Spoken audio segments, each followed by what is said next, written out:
Welcome to learning how to bake sourdough bread.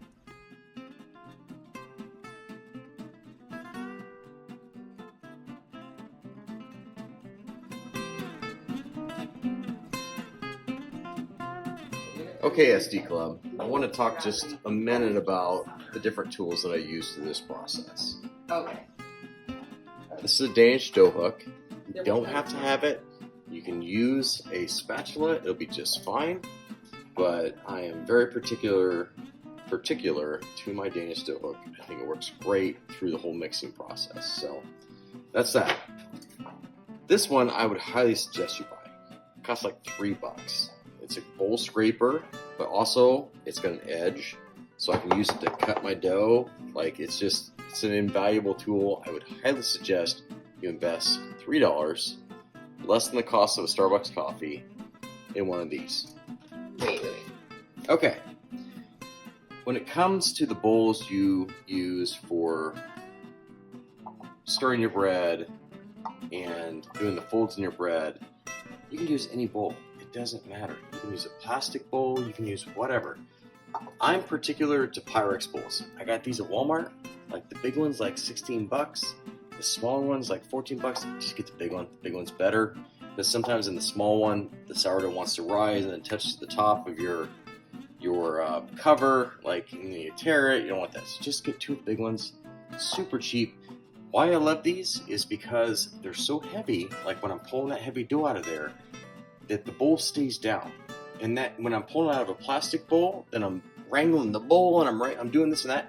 Like these nice heavy bowls, super cheap. You can use them for anything, salads, put them in the oven. They're Pyrex, they're awesome. Get yourself a good glass bowl. That's the way to go. Bannetons. I've got 2 of them coming for each of you. These things are invaluable. You can proof your dough in any bowl. You can just take a terry towel, put it in the bowl, and give it a heavy dusting of flour, and you can proof bread in any vessel you want. These just make it nice and easy, right? And they're like, a little bit of nothing each. You have them forever, they'll last forever. It's a great thing to have in your kitchen if you want to make sourdough bread. All right? A lamb. I ordered one of these for each of you, the exact same one I got here from Breadtopia. The cool thing about a lamb is, so this is going to allow you to cut whatever design in the top of the bread you want. All right? The cool thing about this is that the razor blades that you're using are numbered 1, 2, 3, 4. So let's say you make four loaves today. You'll use number 1, and then you're going to flip that blade to number 2, so it's ready to go again. And then number 3 the next time you bake, and then number 4 the last time you bake. Throw it away. I'm going to give you a ton of these because I bought a whole freaking giant box that will last me way beyond my death. So I'm going to share some of those with you. But this is a really great tool if you want to have a really pretty top of your bread to make those designs. Okay, so that's the lamb. And finally, parchment paper. Parchment paper is our friend. Parchment paper is amazing. This stuff came from Sam's Club. Costco has it. You can find it anywhere. Parchment paper is great.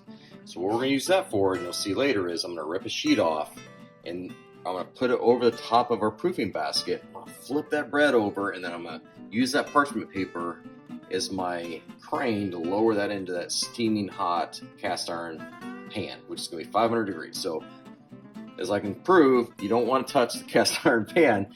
That parchment paper is going to help you. And finally, the key is some kind of cast iron pot that has a lid that's oven proof to 500 degrees.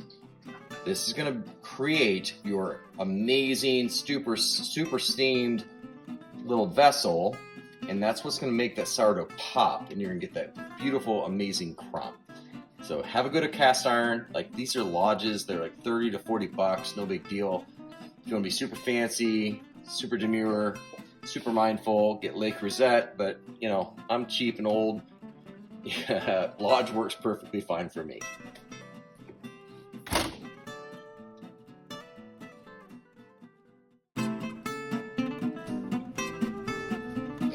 Okay, Sourdough Club. Step 1, this is my starter. Looks pretty good, but we're gonna do a quick water test to see if it floats. Oh, look at this. Boom. You know you got a hot starter. Yep, see that? Float. Okay, step 2.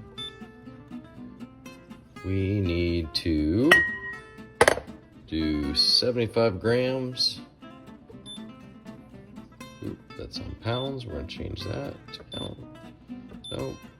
No, grams. 75 grams of water, 75 grams of flour.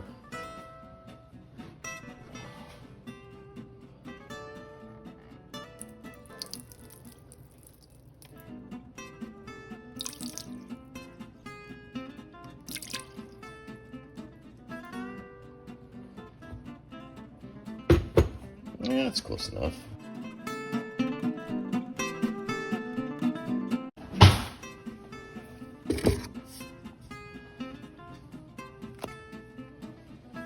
So 75 and 75 is 150.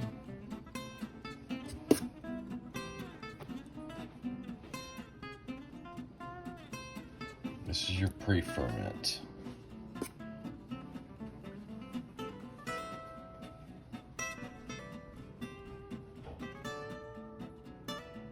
Boom. Then we're going to stir that up.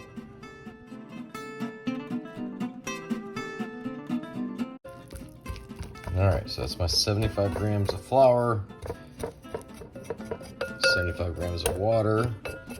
That's our pre-ferment. It's going to be just like a supercharged starter. And tomorrow morning we're going to use that to make our bread. You can just leave it lumpy, it doesn't matter. Just try and get the flour and the water together. They'll do their work, no worries. And then we're going to go ahead and just put in a nice big old scoop full of starter.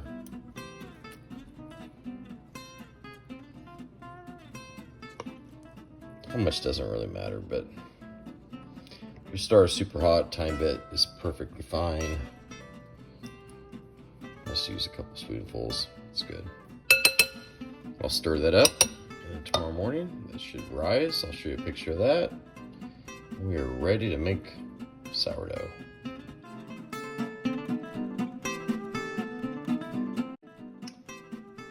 So one thing I didn't say is you want to cover it up, so you don't want to lose moisture.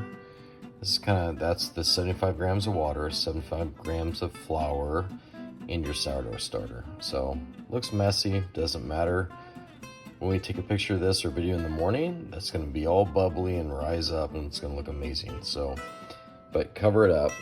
So I'm making 2 batches here, which is going to be 4 loaves. But put a coat over it. You can throw a towel over it. You can throw, like saran wrap over it. Doesn't matter. Just give it a cover so it doesn't dry out overnight. And we're going to revisit these in the morning.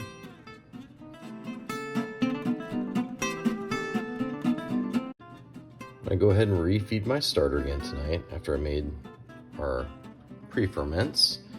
Equal parts flour, equal parts water. There's my sourdough starter. And we want to just spoon that flour into, here I'm using a 1/2 cup measuring cup. Then I'm going to scrape the top off. So I'm going to spoon the flour in, scrape the top off so we're not packing it. And then we'll use the same measuring cup for equal parts water.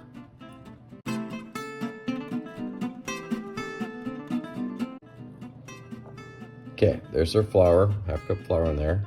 Spoon it into the cup and then scrape off the top. And then there's our 1/2 cup of water. Dump it in there and just roughly stir it just a little bit. You do not have to like knead it in or anything. It'll do its own work. So just kind of put it together a little bit. And this stuff will just be all bubbly and amazing in the morning.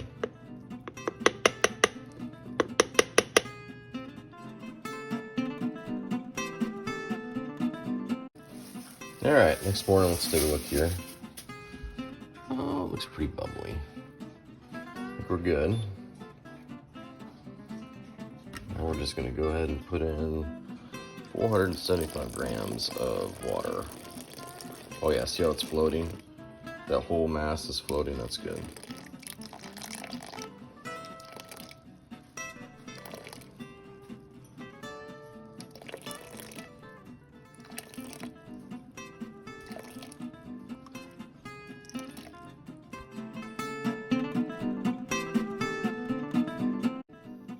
Okay, see, you can, the thing is floating on top of the surface of that water. So I'm just gonna stir that in, and I'm gonna add my flour, add my 700 grams of flour.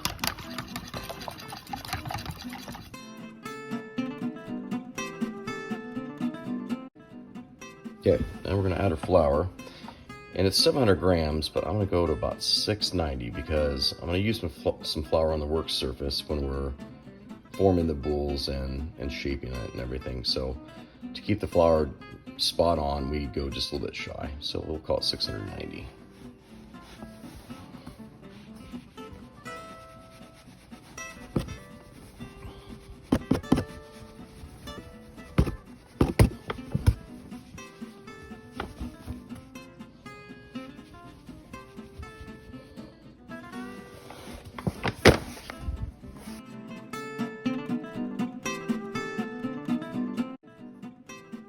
Okay, last step before you can relax for 3-ish to 4 hours. The one thing I forgot before I wanted to say is that I'm making a white loaf, or 2 white loaves with this one, and I'm just using King Arthur AP flour. Bread flour is great because of the high protein content, but King Arthur at 11.7 works perfectly fine. So either use a bread flour, King Arthur otherwise, or use a high quality AP flour. Okay, so last step here, remember the recipe actually calls for 525 grams of water. We'll only put 475 into here. The other 50 we're gonna put in a dish here, and we're gonna add 15 grams of salt. Maybe. All right, so we're gonna go to 65 here.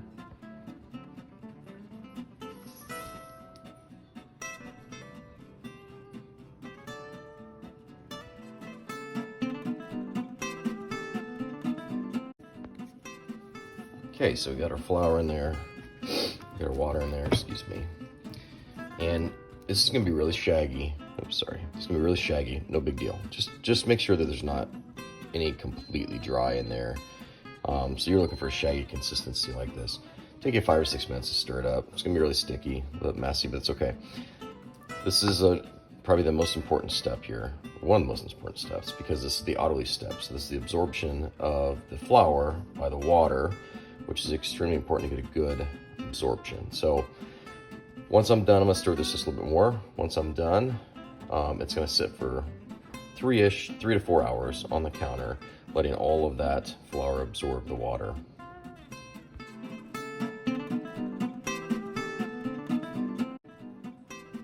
I ran out of time in the last one here. So all this is the remaining 50 grams of water along with 15 grams of salt. We're gonna let this sit out while our bread is autolysing. So the absorption process, so we're gonna let this sit out and let that water absorb as much of that salt as possible. And then after 3-ish hours, we're gonna dump this on top of that, and you'll see what that looks like.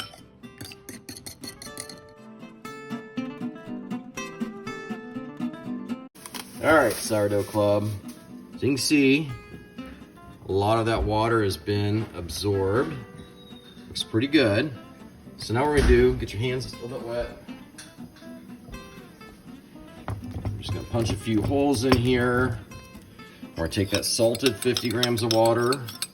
So 50 grams of water, 15 grams of salt. We're just gonna dump that in there. This is gonna be the rest of the water for our dough.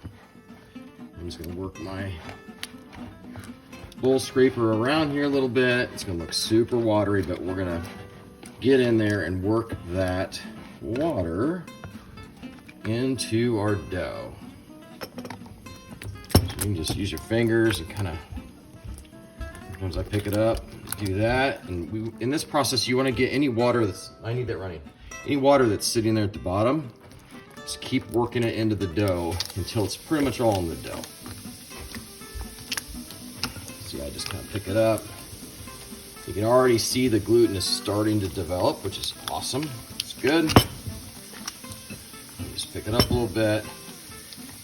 Damp hands are always good for this process. Let's see how the bottom, oops, see, water's almost all gone. I'll just go ahead and flop that over. And now we start the fold. So in 30 minutes, I'm gonna come back, I'll send another video, that'll be our first fold. Okay, first fold. You can see that's all incorporating really nicely. I've got my fingers a little bit wet. I'm just gonna get under the dough here. I'm just gonna go ahead and lift that up. See how that gluten's stretching? There's one fold and two folds, and then I'm just gonna fold the bottom underneath.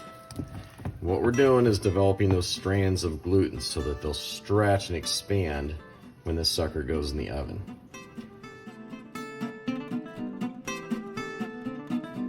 One more thing I wanted to point out, that we're stretching and folding rather than kneading the dough. And the reason why we do that is with sourdough, rather than commercial yeast will just keep popping back up as you press it down as you knead it. Sourdough won't, so we want to preserve the natural bubbles that it's forming in there. You can see like right there, already a big bubble forming. So the key with sourdough is the gentle fold, because that allows you to have that really nice crumb when you cut it open. Okay, this is the sixth and final fold, and you see the bubbles have formed in here. Looks pretty good.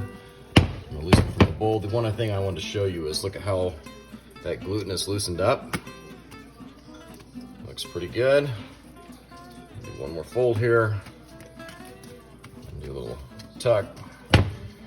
And then the next step I'll send is going to be forming the boules.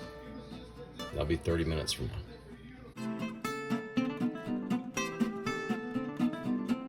All right, Sourdough Club.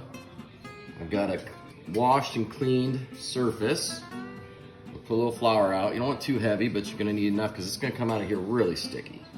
So get yourself some flour down. Then we're gonna dump this beautiful dough out. Boom. Like I said, we're making two loaves here, so we're gonna split this thing.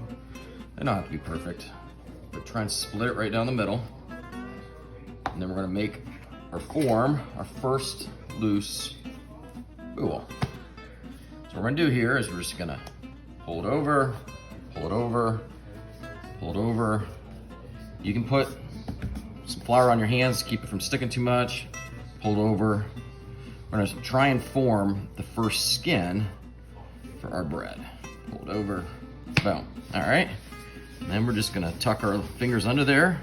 I'm gonna get rid of a little bit so I have a little bit of tension from the surface of the countertop. And I'm just gonna pull that. Look at all those beautiful bubbles. This is gonna be amazing. Pull, pull. And that's a loose boule. We're gonna form it one more time before we put it in the proofing basket. So I'm gonna sprinkle the top of that with some flour so it doesn't stick, because I'm gonna put a towel over it. And I'm gonna do the next one the exact same way.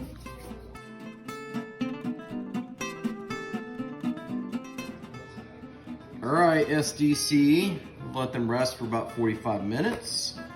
Those are our initial boules. The first thing we wanna do before we put them in a proofing basket is we're gonna get our proofing basket ready to receive flour. So what we're gonna do is put a bunch of flour in there.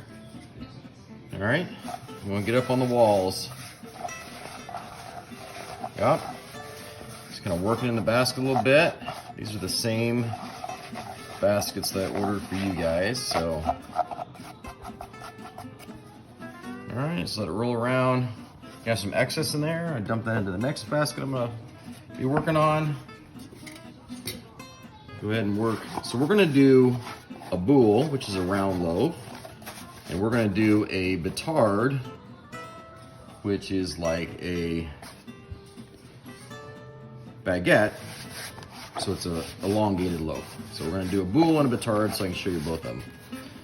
The process for each. Boom. All right, so our baskets are ready. Put a little bit more flour down. Final shaping. All right. Pick up one of our original boules. Same thing as before. We're gonna tuck it again, and the point is to try and get the skin of that bread as tight as possible. This looks really good. Move some of that flour away, and we're gonna use the tension from our work surface.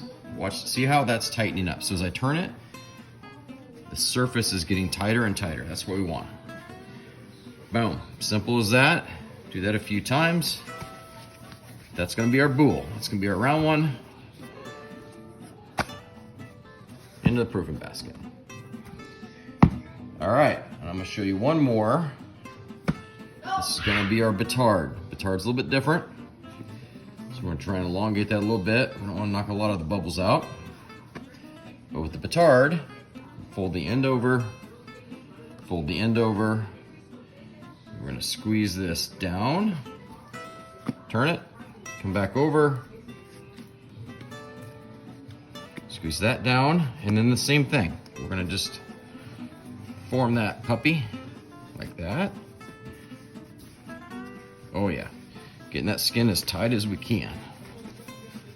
This looks really, really good.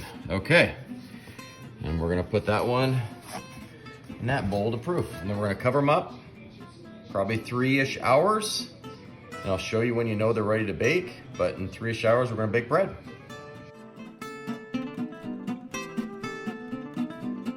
So how you know when your sourdough is ready to go in the oven, push your finger in there and it doesn't rise up much. See, leaves an indent.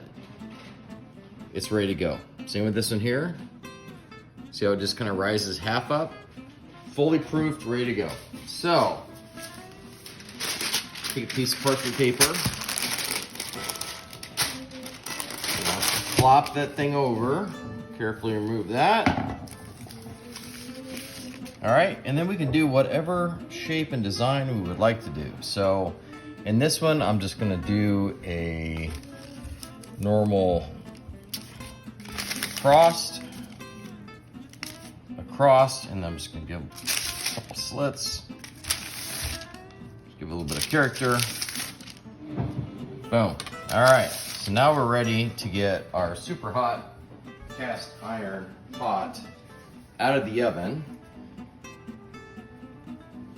This has been at 500 degrees for the last 30 minutes. I got my Lodge pot. I'm gonna stick it right there. Be careful, Krista. Take the lid off. This is what happens when you touch a 500 degree oven, cast iron pot. Don't do that, okay? So I got my slid of bread. It's ready to go in. Drop that in there, and then I've got one little secret. If you tuck that parchment paper down, the bottom of your loaf will be perfectly round and beautiful. So I just go around it right quick, touch my parchment paper down. I go ahead and put that lid back on it.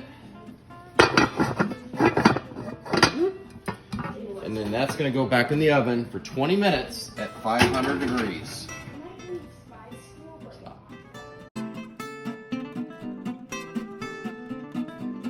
Okay, 20 minutes are down. Woo! A lot of steam coming out of that oven. We're gonna take the lids off. Oh, it's looking good. Take that lid off, set them up here, and rotate them just so you make sure you get even heat front to back. Put them back in. We're gonna go 10 more minutes at 450. You'll bake. 450. Okay, we're gonna do 10 minutes there, and these things are gonna look amazing.